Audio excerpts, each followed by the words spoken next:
Ian and the beast continued to do battle. Unfortunately for Ian, the only source of metal he could control in the arena were the chairs, and it took him some time to attract things toward him. He had 2 chairs out from the stands and would use them as shield, blocking the beast's attacks. Its eyes were slowly adjusting to the light that had surrounded Vorden, and now it could see the spikes as it left his side. The bloodsucker continued to move forward, avoiding each and every spike thrown at it. Then, when it was close enough, it swung its claw out. As it took a step forward, though, it felt something sharp pierce into its foot.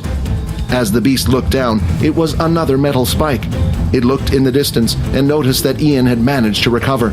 Suddenly, though, tears started to fall from the little one's face. Now that the beast was close enough, the light from the stone shone and reviled the face and clothes of the beast. The beast in front of him was wearing the same uniform, and although it didn't look exactly like Quinn, it had similar qualities in its face. He didn't know what happened to make Quinn turn into a creature like this, but he could feel that the beast and Quinn was the same person. "What are you doing?" Ian shouted. "Kill it!" Ian then pulled out his trusty dagger, ready to attack, but when he looked in front of him, the beast had vanished from his view. The next second he was staring up at the ceiling with his back on the floor. Then when he looked down at his body, his legs were now completely detached from himself, blood pouring from them. The bloodsucker then dragged the top half of Ian's body away into the hallway out of the arena, afraid that the other person might disturb its meal. The students had just been informed that the portal expedition that was meant to be going on today would be cancelled. Layla had been planning to confront Peter on the situation, especially since he had been acting so strangely, but before she could even get to him, he had already run away. "Come on, Aaron, let's go find out what he's hiding," Layla said. But as she took a few steps forward, she noticed that Aaron wasn't following her. "I have no need to get involved in your affairs," Aaron replied.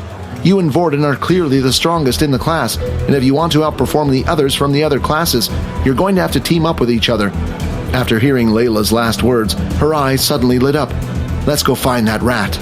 As they continued to search for Peter, they still couldn't find him, but they did find a group of people who might have known where he was. It was Earl and his group of 5 other boys. "Haven't I seen them hang around with Peter a few times at breakfast?" The group were inside one of the training centers.